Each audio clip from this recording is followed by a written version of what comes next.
How we doing, folks? I know what you're thinking. Maidencast, they're like buses. You wait for ages for a new episode and then two come along at once. How'd you figure that works? So, yes, how are we, folks? Welcome back to Maidencast. This is the show where we were covering all of Iron Maiden's back catalogue, every album per episode, with every solo album and side project along the way. And now we're just left to covering the news as and when it happens. And we've got some Maiden news. Bayley, the legendary Blaze Bayley, he's back. He's back with a bang, and and he's healthy. Out, you know heart attack he had 2 days before he had that heart attack. He actually finished recording an album, which he's obviously sat on since then, but understandably enough. Yeah. But now he's back and fighting fit. He's ready to release it. So, what do we want to talk about first? Should we go through the album details, or should we have a review of this track? Let's do the track first, because that's what come first, wasn't it? So yeah, he's back. Much like Maiden did when Bruce had the cancer diagnosis, they've rightfully sat on the news just to make sure that the main man can get healthy again, get fighting fit, and he's managed to do that. I mean, he was fucking all over the summer. He was at every gig going. I see him 3 times, I think, at various festivals and gigs, and he was about. So yeah, now they feel the time is right to get this news out, and they've dropped a video, a single, a fucking news. So yeah, it's a good time to be related to a Maiden fan. Yeah, I mean, obviously, you got Bruce and Blaze have now got new albums coming out. There's talk of Paul Di'Anno releasing a new one with a new project. Are we going to get something from British Lion as well? Because British Lion are on tour at the moment. Yeah, you never know what he's got. There was a live album that was in the thing, but that sort of got backburned, didn't it? In favour of a second album. But I can't see why that won't come out eventually. Yeah. So there's never a time when nothing's happening. Yeah, no, it's good. So what's your initial take then on this track Circle of Stone? I weren't really digging it. Oh right, I wasn't expecting that. I was like looking forward to it, because I'd never really, done it with Silicon Messiah was fucking, I was like, whoa, this is amazing. This is an amazing album. But the rest of it sort of really passed me by until we started doing Maidencast, and I had to go back and revisit it, and I was like, fucking hell. He's actually churning out some good stuff. And The War Within, I thought was actually pretty good. But as a first taster for Circle of Stone, it's all right. Musically. I have this all the time though. I always have that first song. Like we talk about stuff in context and all the rest of it. Perhaps I hope this will be a bit different, but I mean, musically, it's great. The Absolver boys, they're tight as. They're a 5-piece in the video as well, so they are full. Yeah, no, Luke's officially in the band now. The video looks good. Yeah, the way it's like filmed and the way it's lighted. Oh yeah, it's clear and all the rest of it. It's all good and all that. And so standard, musically, it's standard like studio on a stage. Multiple cameras and all that. Yeah. But no, musically it's fucking spot on. Luke, like I say, holding that rhythm down, and Chris, as I think I said in one time, he's the English Mark Tremonti. I can't rate him highly enough. That guy, he's the riff master. Solos, riffs. He looks metal as fuck. He's the metal guitarist for the UK. Go on, son. But vocal wise, it sounds like Blaze. But I'm never a fan of when he does that. When he tries to do that operatic style. He don't do it all the time, but I'm just not digging his vocals on it. And the less said about the guest vocals, the better. I thought they were horrendous. I was going to come on to next. So that's his. Let's look the guy's name up quickly. Is he from Norway or is he from Sweden? I can't. Nicholas Stalvind of the band Wolf. He's Swedish, yeah. I think I interviewed the guitarist for them once, if I remember rightly. But and I saw them at the garage. Can't remember who they were supporting though. But they were Pretty cool band. Yeah. Swedish band that playing like pretty classic, like heavy metal. Yeah, they ticked all the right boxes. They were good at what they did, and the guitarist was a pretty cool guy, if I remember correctly from the interview as well. If that's the band, though, I'm still quite. I think that's them. But yeah, I think maybe this was put us out as the single because of the guest vocal. Yeah. So it probably would have done, done good for the numbers. But and it was the title track, maybe. Yeah, just a thing, me. But I think it doesn't benefit the song. Normally, when you get a guest vocalist in, it adds a layer. Yeah. But for me, this don't work. And if it wasn't for the solo section and that music and the musical, like I say, the interlude bit after the solo, this would be a dead duck for me, unfortunately. And I don't like saying that. For me, it was pretty much standard Blaze fare. I was neither here nor there with it, really. But I'm never really here nor there when I get an initial track. It's been a long time since I've got excited about the track that was released before the album. Yeah, just doing it, like I say, without the other stuff around it.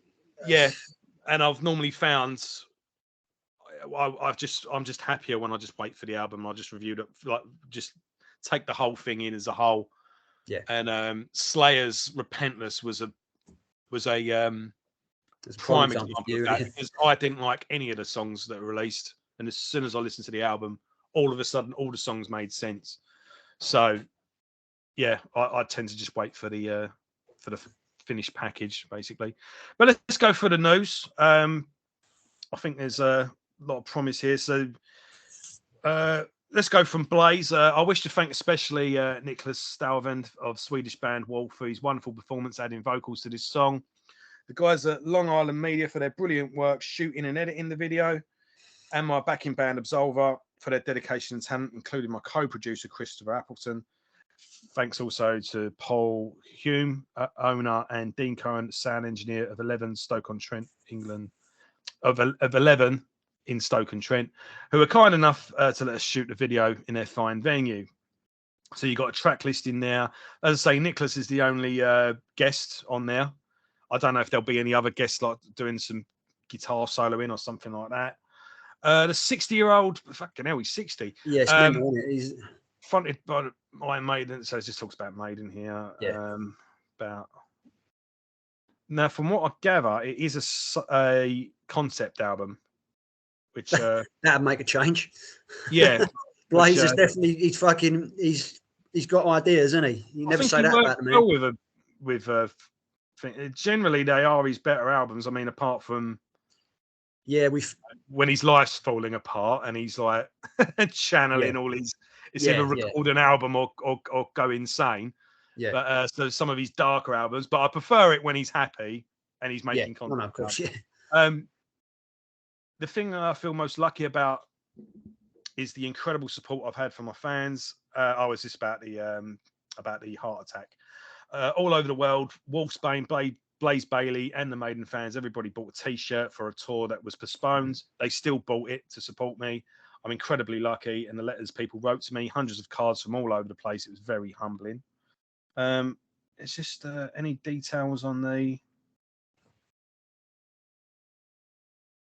Yeah, this just says about his heart attack here, but you got the album artwork, and this guy's couple. This is our boy again, isn't it? Kieran, who, for anyone who don't know, he does anything Maiden related that's not the album cover. Pretty much. Oh, right. Yeah, and he's responsible for the fucking amazing Future Past tour artwork. Right. So yeah, imagining of Senjutsu and Somewhere in Time, that's a Kieran, and the fucking I say geezer, I don't know. It could be man, woman, I don't know. I'm looking at a picture of him. He's definitely a man. He's done the artwork for the part 3 of the Infinite Entanglements, the Redemption of William Black. He's done a couple of live album artwork covers, and he did War Within Me as well. Yeah. So, yeah. Yeah, no, definitely a fucking good artist, man. And like I say, responsible for... he's done the Total Eclipse single that was reissued. Yes. Yeah, like I say, if it's not the main album artwork, I think he pretty much does all the Maiden artwork now. Obviously, you got Mark Wilkinson. Oh, well, you never know. He might do who's done Book of Souls and Senjutsu, but everything else, Kieran he's the go-to guy. And fucking some of the artwork's awesome. I mean, our Sign of the Cross artwork that we love for Legacy of the Beast, I think, was him. Oh, really? Okay. Yeah. And like I say, the Future Past tour artwork, that's amazing. And that was him. Yeah. So when this album, let's have a look when it comes out. Next month, isn't it, I think? Going to be with us before Brucey, 23rd of February, just in time for payday. Yeah.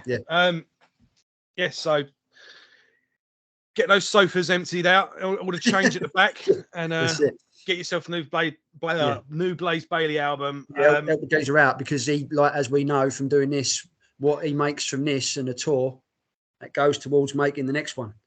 Yeah. So if you want Blaze Bayley albums, he's completely independent in every way, and everything just circles into paying to something else. He's I think he's got a good little setup, actually. Yes, yeah. I think he's got a setup that most artists dream of, but he's got the audience. That's it. So he's managed. He is one of the rare artists that's successfully managed to erase the middle ground.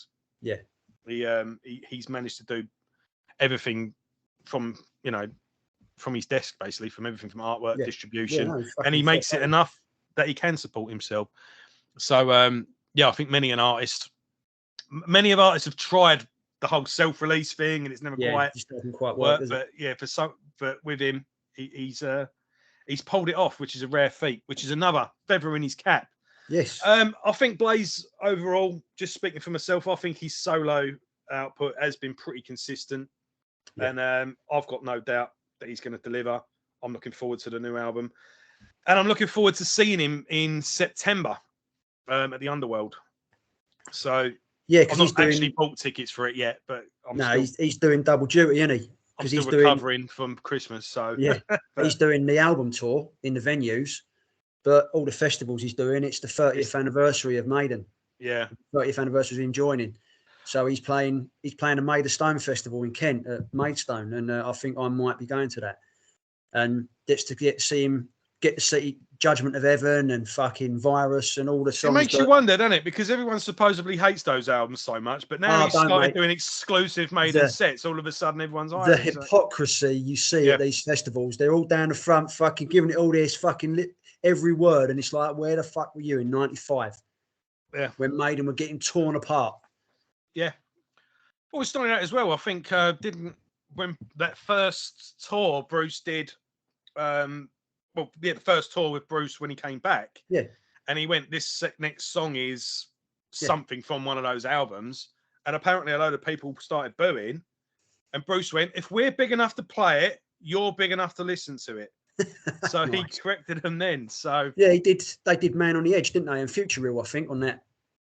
Give Me Head Till I'm no, not to Give Me Head Till I'm Dead tour. Did they do Sign of the Cross on that one? Or did they just wait? Sign of the Cross and the Klansman was the Brave New World tour. Yeah. That was the big boys. But for the warm-up tour, I definitely did Man on the Edge and Future Real. Yeah. And Future Real, I'd pay to have back in the set list. I think that is a fucking brilliant song. Yeah, second song in, bang, straight in. Oh yeah. It always livens, but like whenever Blaze pulls it out as well, it's always the crowd instantly react to it. Yeah, it is a brilliant song, brilliant song, and it needs to be played more. But yeah, looking forward to as we said last episode, there's a lot of shit coming, and it's a good time to be a fan of anything related to Maiden because it's just continually coming out. Yeah, right then, folks. Well, as I say, any news that comes along, we'll be back to cover it as it comes. Thanks as always to the regular viewers and your comments. Be good to hear from you. And what do you think of the new single? Are you looking forward to the new album? Are you going to go see Blaze on any of these dates? Let us know in the comments. And let us know. And we'll speak to you all soon. Take care, guys. Laters.